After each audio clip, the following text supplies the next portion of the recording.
What's up, guys? Today I want to talk to you about something cool. We're going to be talking about diatonic harmony, which means that we're talking about chords that fit into a scale, and we're going to talk about what makes chord progressions sound good and work together. And this is something that I like to call the harmonic hierarchy.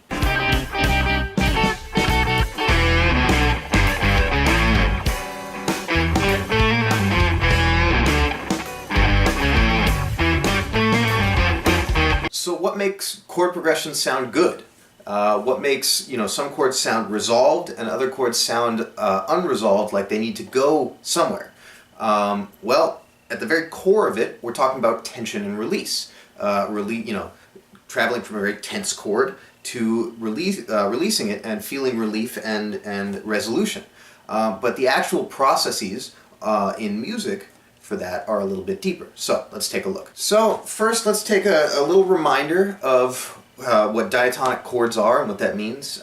Basically, diatonic is of the tonic, or within the key, right? And if we're talking about a major scale, which is kind of the basis of all diatonic theory, then we've got a major 1 chord, minor 2, minor 3, major 4, major 5, minor 6, and a diminished 7, back to 1.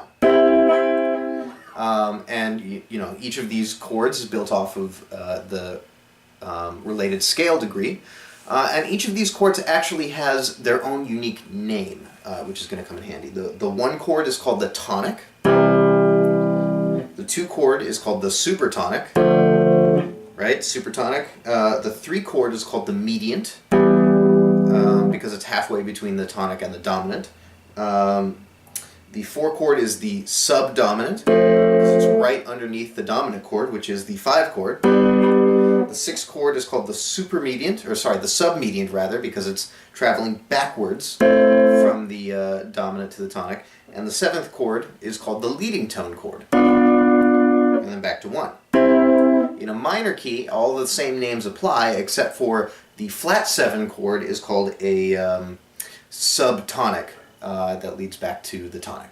So again, that's 1 is the tonic, 2 is the supertonic because it's right above it, 3 is the mediant because it's halfway between the tonic and the dominant, 4 is the subdominant because it's the next is the dominant and it's the one under it, 5 is the dominant, 6 is the submediant because it's halfway between the dominant and the tonic, and 7 is the leading tone chord because it is on the leading tone, which is that 7th degree. And then we are back to 1. So here's where we get into the harmonic hierarchy, right? We can fit each one of these chords in a different weight class, right? We've got the tonic weight class, which is like the most powerful, most resolved chord in the chord progression, and that's the 1 chord, right? That's the tonic. Below that, we've got the dominant, which can either be the 5 chord, the dominant chord, or the leading tone chord. So far we've got our tonic chord, and then we've got the next subclass or the next weight class is the dominant, and then underneath that is the subdominant, which can either be the 2 chord or the 4 chord. And then finally, the weakest chords are the mediant class, which is either the 3 chord or the 6 chord. Something like this. And so the each one of those chords has this kind of like strength in relation to leading to the tonic, right?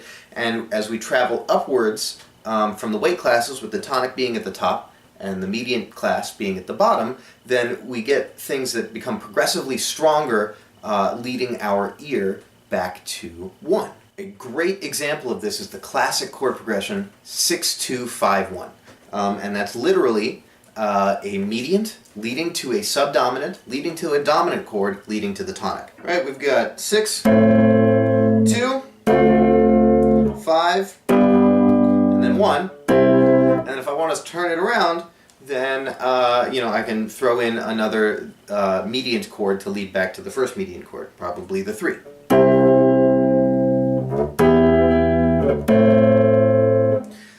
And so what we're hearing when we do this, the reason the classes are weighted like this is because we're hearing a progression of descending fifths, right? 6 leads to 2 by a fifth. 6, 5, 6, 5, 4, 3, 2.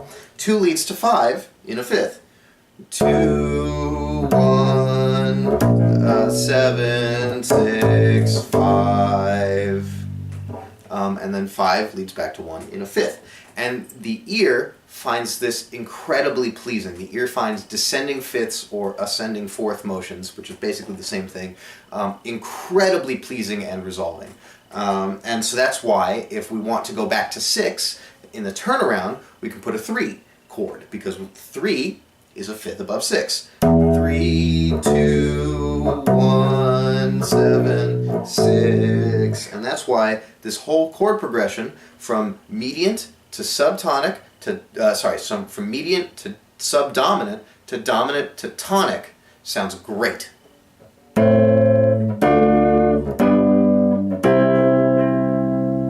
if we want to have the turnaround in there.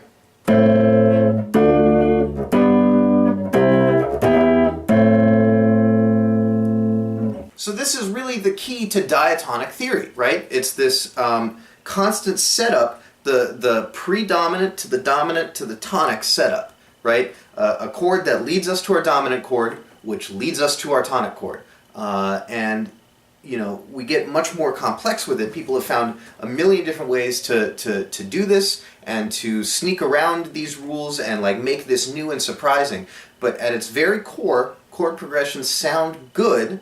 And leading, they sound like, you know, driving to a certain destination because of the predominant, dominant tonic setup. However, we don't always need to be traveling in fifths to do this, right? 1-4-5-1 is just as strong as 2-5-1 or something like that, maybe even stronger.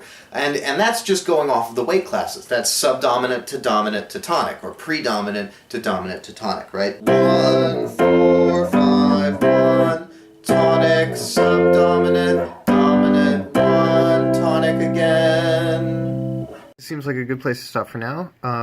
So tune in next time and we'll talk about cadences and secondary dominants.